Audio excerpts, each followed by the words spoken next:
ஐயோ, படகு மூழ்குதே, காப்பாத்துங்க என அலறிய 6 மீனவர்கள்.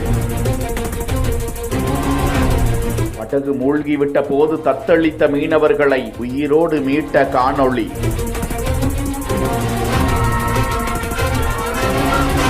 கடந்த டிசம்பர் 1ஆம் தேதி அரபிக்கடலில் வீசிய பெஞ்சல் புயலின் எதிரொலியாக கேரள மாநிலம் புதுக்குறிச்சி பகுதியை சேர்ந்த ஜோசப் என்பவருடைய நாட்டு படகில் 6 மீனவர்கள் கொச்சின் கடற்பரப்பில் மீன்பிடித்துக் கொண்டிருந்த நிலையில் புயலில் சிக்கி நாட்டு படகு பழுதாகி மூழ்கி கொண்டிருக்க நடுக்கடலில் அந்த மீனவர்கள் எப்படி மீட்கப்பட போகிறோமோ என அச்சத்தில் தூரத்தில் தெரிந்த படகுகளை காப்பாற்ற வருமாறு அலறி கூச்சலிட்டுக் கொண்டிருந்தனர். படகு மெல்ல மெல்ல மூழ்கி கொண்டிருந்தது. இந்த சமயம் கடவுளாக தேங்காய்பட்டணத்திற்கு கரை திரும்பிக் கொண்டிருந்த இமானுவேல் என்னும் விசைப்படகு அந்த மீனவர்கள் ஆபத்தில் இருப்பதை பார்த்து அருகாமையில் வந்து பழுதான அந்த நாட்டு படகினை கயிறு மூலம் இழுத்து கரை சேர்க்க முயன்ற போது அந்த முயற்சி தோல்வியடைந்து அந்த படகு மூழ்கி போனது. தங்களது வாழ்வாதாரம் மூழ்கி போகின்றதே என அந்த படகினை விட்டுவிடாமல் மூழ்கும் வரை அதன் மீது ஏறி அமர்ந்து கொண்டு கண்ணீர் விட்டு அழுது கொண்டிருந்த அந்த மீனவர்களை ஆறுதல் படுத்தி அவர்களை உயிரோடு மீட்டு கரைக்கு சேர்த்து வந்த